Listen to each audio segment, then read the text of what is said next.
जति पनि हाम्रो शिल्पी विश्वकर्माहरूको हैन शिल्पी विश्वकर्माहरूको चाहिँ जो नेतृत्व छ त्यो नेतृत्व सफल हुन नसक्नुको मुख्य कारण भनेको दुईटा हो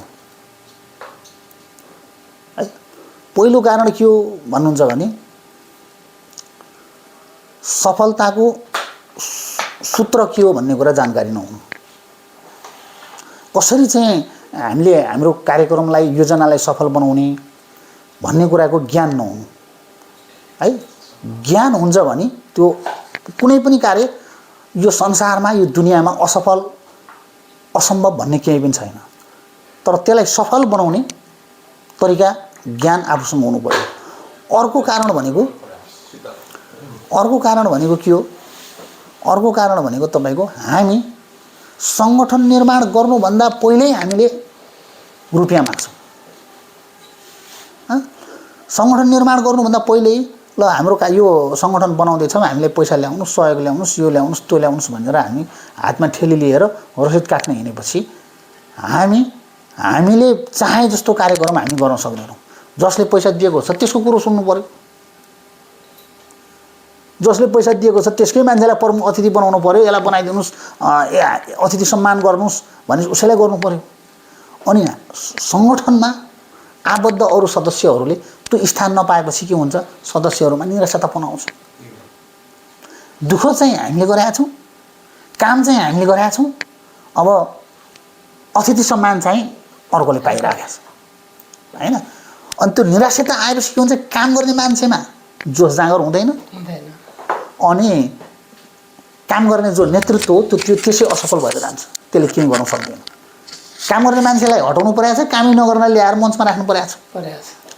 त्यसै कारणले पनि हाम्रो अभियानले सकेसम्म एउटा सकारात्मक लेभलमा नपुग्दासम्म 1 रुपैयाँ कसैसँग नमागौँ।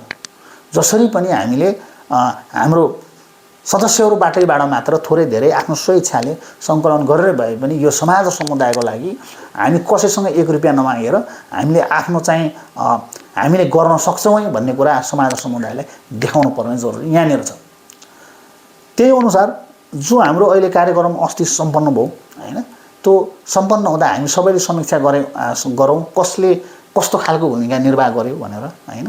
त्यहाँ त्यो समीक्षा गर्ने बित्तिकै पवित्र आत्माले चाहिँ हामीले चाहिँ समीक्षा गर्यौँ भने हामी भेट्छौँ कि मेरो योगदान के थियो हैन हैन मेरो योगदान के थियो, हामी सदस्यहरूको योगदान के थियो, तर कार्यक्रम कसरी चाहिँ भव्य रूपले सफल भयो त? सही हो। कुनै कुरा कहाँनिर मैले पनि गर्नुपर्ने छुट्यो भन्ने कुरा जानकारी हुन्छ, त्यो पनि राम्रो कुरा हो हैन। कसरी सफल भयो त भन्ने कुरा अहिले हाम्रो साथीहरूलाई भन्यो भने उहाँसँग जवाफ छैन कि सफल कसरी भयो भनेपछि त्यो चाहिँ गुण, त्यो चाहिँ ज्ञान मैले सबै चाहिँ हाम्रो साथीहरूलाई यसरी जाने हो, यसरी गर्ने हो भनेर मैले भनिरहेको छु। तर त्यो भन्दै पनि हामीले सही तरिकाले काम गर्न सकिरहेका छैनौँ। त्यो गर्न नसक्नुको मुख्य कारण भनेको हामी आफै परिवर्तन हुन चाहिरहेका छैनौँ भन्ने कुरा हो। कुरो बुझ्नुभयो नि? हामी आफै परिवर्तन गर्न चाहिरहेका छैनौँ। मैले यो अहिलेको कार्यक्रमलाई मात्र मैले जोडेको छैन कि योभन्दा अगाडिका हाम्रा कयौँ कार्यक्रममा हाम्रो कार्यक्रम छ धानको ब्याड राख्न छ। त्यो धानको ब्याड हाम्रो आफ्नो चाहिँ छलफल गरेर गएर पनि राख्न सकिन्छ, नभए भोलि बिहान पनि राख्न सकिन्छ, नभए 1 दिन अगाडि राख्दा पनि हुन्छ हैन। भने यो चाहिँ हाम्रा छलफलहरू, हाम्रा चाहिँ मिटिङहरू हैन भनेको त्यो सबै साथीभाइहरू एकैचोटि जुट्न सक्दैन के। त्यो समय मिलाएर यो दिन जुट्ने भनेर भनेको बेला हामी अनिवार्य रूपमा चाहिँ उपस्थिति भइदियौँ भने पो हामीले त्यहाँ चाहिँ के कस्ता छलफलहरू भए हैन, के कस्ता कुराहरू भए त्यो पनि एउटा हामी जानकारी लिन सक्छौँ हैन। तर यहाँ त हुन्छ के भन्दा मेरो ब्याड राख्नु छ, मेरो आज धानको रोपाइँ छ, मेरो आज चाहिँ घरमा कोही छैनन्, म आज घर बस्नु पर्यो, यी यस्ता कार्य यस्ता कुरा त तपाईको ल्याउने नै होइन के। हजुरको मतलब चाहिँ के छ भने संगठनप्रति सबै इमानदार हुनु पर्यो र अर्को कुरा के छ भने समयलाई चिन्नु पर्यो र हामीले यो त्यो बाना भन्दा पनि संगठनलाई कसरी अगाडि बढाउन सकिन्छ भनेर लानको लागि चाहिँ अलिकति गम्भीरतापूर्वक विचार गर्नु पर्यो भन्ने मन चाहे तपाईको रह्यो। पक्का अब यस्तो छ कि हामीले यसरी बुझ्नु पर्यो तपाईँले भनेअनुसार।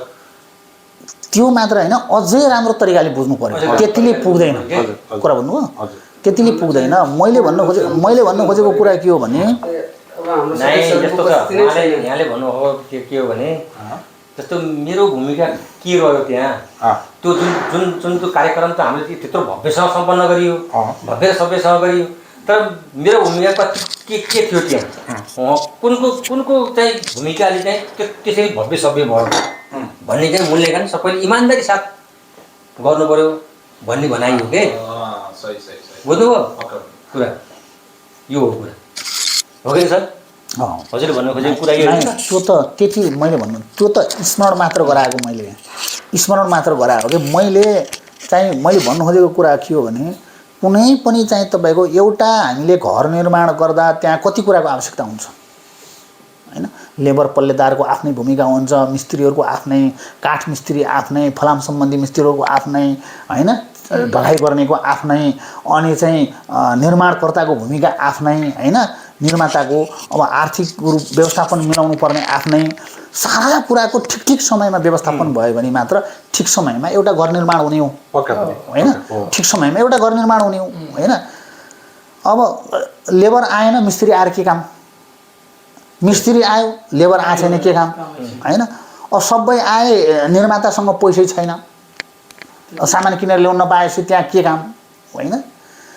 भनेपछि कुनै पनि कार्य गर्नलाई ठिक टाइममा ठिक समयमा हामीले ठिक तरिकाले आफ्नो समयको म्यानेजमेन्ट गर्न सक्यौँ भने मात्र हामीले सफलता प्राप्त गर्ने हो, पहिलो कुरा। अनि दोस्रो कुरा चाहिँ के हो भन्दा कि त यो अभियानमा आबद्ध हुनु भएन, सङ्गठनमा आबद्ध हुनु भएन। सङ्गठनमा आबद्ध भइसकेपछि हामी समाजसेवी पनि बन्न खोज्ने, अनि चाहिँ समाजसेवी बन्नका लागि केही कुराहरू जस्तो मानौँ न, कुनै पनि कुरा प्राप्त गर्नको लागि त केही न केही नगुमाइकन केही कुरा प्राप्त हुँदैन। हेर्नुहोस्, आज हामीले छोटो समयमा पनि एक किसिमले भन्नुपर्दा संसारले चिन्ने एउटा अवस्थाको निर्माण भइसकेको छ। त्यो कसरी भयो भन्दाखेरि त तपाईँ हामी सबैको अथक प्रयासले भयो नि त होइन। तपाईँ हाम्रो सबैको अथक प्रयासले भएको छ। मैले भन्नु खोजेको अझै यो अब हाम्रो चाहिँ जो अभियान छ यसलाई गतिशील बनाउनका लागि, यसलाई चाहिँ ठिक समयमा ठिक तरिकाले हामीले काम गर्नका लागि पहिला हामी इमान्दार बनौँ। इमान्दार भनेको के हो भने 11 बजेको बैठकलाई 3 बजे आएर त त्यो कार्यक्रमै हुँदैन क्या होइन। हामी ठिक समयमा आउँ, लामो गर्नै पर्दैन, कति बेर लाग्छ, 1 घन्टामा त जति ठुलो बैठक पनि सकिन्छ होइन। आफ्नो हाम्रो के हो होइन, प्रस्ताव के हो, त्यसैमा छलफल गरेर निर्णय लेख्न कति बेर लाग्छ, 10 मिनटमा लेखेर भइन्छ होइन। त्यसका लागि पनि हामी चाहिँ सहभागी हुन नसक्ने, समय दिन नसक्ने होइन, त्यो भयो भने पनि सङ्गठनले गति लिन सक्दैन। त्यसै कारणले सबभन्दा पहिला हामी आफूले आफैलाई सुधारौँ। आफूले सुधार्नको लागि आफूले चाहिँ के कुरा चाहिँ मा मेरो कमी कमजोरी रह्यो भनेर पनि आफूले आफैलाई पनि विश्लेषण गर्ने। त्यसो गर्न सकियो भने पनि हामीलाई धेरै सजिलो हुन्छ होइन। मैले भने नि एउटा विशाल प्लेटफर्म पाउनु भनेको सानो कुरा होइन क्या। विशाल प्लेटफर्म पाउनु भनेको सानो कुरा होइन। त्यहाँ चाहिँ हामीले कल्पनै नगरेका चाहिँ व्यक्तित्वहरूलाई पनि त्यो मञ्चमा ल्याएर हामीले उभ्याउँ त। सायद सपनामा पनि सोचेको थिएन होला कि म यो मञ्चमा गएर म बोल्छु, म यो मञ्चमा गएर म बस्छु भनेर मान्छेले कल्पना गरेका थिएन होला कि। तर उसलाई हामीले लगेर त्यहाँ राख्यौँ नि त। कसले ल यही सङ्गठन लग्या होइन, हामीलाई अरू सङ्गठनहरूले लगेर हामीलाई त्यो मञ्च दिएको छ आजसम्म कसैले? ल ल ल भनौँ त कसैले दिएको छैन नि त। भने त जुन सङ्गठनले आफ्नो प्रतिष्ठा मान सम्मान बढाएको छ त्यसप्रति त आफूले पनि त अलिकति लगनशीलता देखाउनु पर्यो नि त। परेको परेन? गौरवको साथ लगनशीलता देखाउनु पर्यो नि त। हेर्नुहोस् त विशाल प्लेटफर्ममा चाहिँ त्यो मञ्चमा चाहिँ हामीले कल्पना नगरेका मान्छेलाई ल्याएर हामीले राख्यौँ, उभ्यायौँ। अझै त्यस्ता मञ्च त हाम्रो कति हुन्छ होइन। तर त्यसमा त्यो हाम्रो सुरुवात हो। त्यसमा चाहिँ हामीले के कुरा पनि बुझ्नु जरुरी छ भने मलाई नयाँ कपडा लाउन मन लाग्यो भने त म हेरेर त्यो मेरो इच्छा पुरा हुने होइन कि मैले लगाएर इच्छा पुरा हुने हो। त्यो लगाएर इच्छा पुरा हुनको लागि त 200 400 कति रुपियाँ पर्ने त्यहाँ मैले लगानी पनि गर्नुपर्छ क्या। लगानी नगरिकन त त्यो सर्ट किन्न पाउँदिनँ होइन। मोबाइल चलाउनु मन लागिराखेको छ, अरूले अरूको मोबाइल हेरेर मेरो इच्छा पुरा हुने होइन नि त, त्यसको लागि मैले लगानी पनि गर्नुपर्ने हुन्छ क्या होइन। त्यस्तै हामी चाहिँ प्लेटफर्म चाहिँ खोज्छौँ है, प्लेटफर्म खोज्छौँ, तर होइन मैले पनि थोरै धेरै चाहिँ लगानी गर्नुपर्छ। त्यो फेरि यस्तो छ, लगानी भयो भने माया हुन्छ क्या, कुरा बुझ्नुभयो नि। लगानी भयो भने माया हुन्छ कि लगानी भएन भने माया हुँदैन, एकदम लगानी भएन भने माया। मैले यो कुरा गरिरहेको के हो भन्दाखेरि कुरा हामीले ठुला गर्ने, कुरा गर्दा ठुला गर्ने, संसारै चाहिँ मैले जित्या छु जस्तो कुरा गर्ने होइन। अनि त्यो जुन ठाउँमा छ त्यहीँ छ कि, हेर्दा खुट्टै छैन, कुरा चाहिँ निकै ठुला गरेको छ, खुट्टै छैन। अब खुट्टा नभएको मान्छेले ठुला कुरा गरेर त्यो उभिन्छ कसरी होइन, दौडिने कुरा गरेर होइन। अनि त्यो दौडिन्छ कसरी र गन्तव्यमा कहिले पुग्छ, त्यो गन्तव्यमा कहिले पुग्छ। त्यसै कारणले हाम्रो भनाइ के हो भन्दाखेरि हामीले कुरा गरे अनुसार हामी उभिन पनि सक्नुपर्छ, दौडन पनि नदौडिकन गन्तव्यमा पनि हामी पुग्दैनौँ। अहिले यहाँ के भएको छ भने कुरा मात्र हेर्दा खुट्टै छैन, खुट्टा नभएको मान्छेले ठुलो कुरा गरेर त्यो कुराको लागि कसैले विश्वास गर्न सक्दैन होइन, त्यो कुरालाई कसैले विश्वास गर्न सक्दैन। त्यसैले जुन एउटा सङ्गठनले अभियानले एउटा हामी सबैलाई एउटा मान प्रतिष्ठा दिएको छ, हामीले पनि त्यो अभियानलाई के दिने भन्ने कुरालाई हामीले आत्मसात गर्नुपर्छ र आत्मसात साथसाथै हामी पनि अब सबभन्दा पहिला त अब परिवर्तन हुनु जरुरी छ। जस्तो भन्छौँ अब पैसा कमाउनु छ भने किन चाहिँ अभियानमा लाग्ने, थपक्क दोकानमा बसे भयो, कुरा भन्नु आफ्नो उद्योग धन्दामा बसे भयो, खेतीपातीमा बसे भयो होइन, कुरा भन्नु भयो नि, खेतीपातीमा बसे भयो नि त। तर तपाईँहरू पसलमा बसेर अरब कमाउनुहोस्, करोड कमाउनुहोस्, तपाईँलाई चिन्यो भने आफ्नै छिमेकी 2-4 जना नालनाताले चिन्ला यसले करोड कमायो भनेर होइन, होइन चिन्ला, तर अरूले चिन्दैन क्या। तर तपाईँहरू एक दिन गएर त्यो मञ्चमा उभिँदाखेरि संसारले चिन्छ क्या, चिन्छ कि चिन्दैन भनेपछि अब हामीले के कुरा कमाउने, त्यो तपाईँहरू गएर एक दिन मञ्चमा उभिँदाखेरि संसारले चिन्छ। अनि हजारौँ पुस्ताले त्यो दिनलाई स्मरण गर्छ। हामी मरेर गए पनि ओहो पक्का पनि ओहो त्यो दिन यसो यसो गरी फल्ना फल्ना रहेछ भनेर स्मरण गर्छ। तपाईँहरूले अरब कमाएको रुपियाँ, अरब कमाएको रुपियाँले तपाईँहरूलाई चाहिँ त्यो संसारले चिन्छ चिन्दैन, स्मरण गर्दैन। हेर्नुहोस् है 1 मिनट। त्यसैले आजसम्म संसारमा जति पनि चाहिँ समाज परिवर्तन गर्नका लागि अनि एउटा राष्ट्र परिवर्तन गर्नका लागि होइन जतिले योगदान दिए,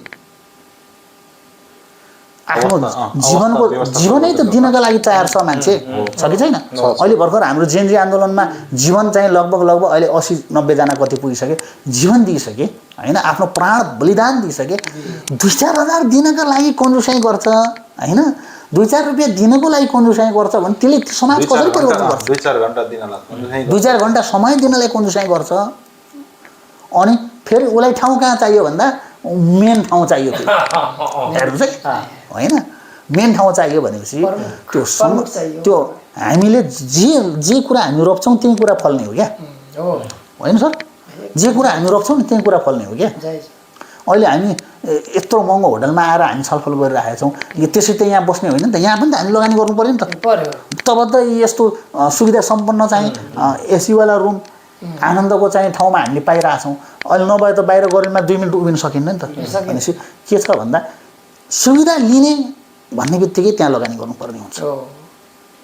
बिना लगानी अहिलेको यो दुनियाँमा केही कुरा सम्भव छैन। अहिले मात्र होइन, पहिला पनि थिएन क्या, र कहिले पनि हुन्न, कुरा भन्नु त्यो कहिले पनि हुँदैन। त्यसैले गर्दा हामीले के कुरा बुझौँ भन्दा हाम्रा केही साथीहरूलाई के अध्यक्षले भने केही पाउनु केही छोड्नु पर्यो अब सङ्गठनमा लागिसकेपछि आफ्नो सङ्गठनलाई बलियो बनाउनको लागि आफ्नो लागि सङ्गठन पहिला कसको लागि हो आफ्नो लागि आफ्नो सन्ततिको लागि र भविष्यमा सबै विश्वकर्माले सम्झिनको लागि अहिले हामीले लगानी गरिरहेछ अहिले हामीले सुरुवात गरिरहेछ यही नै तपाईँको भनेको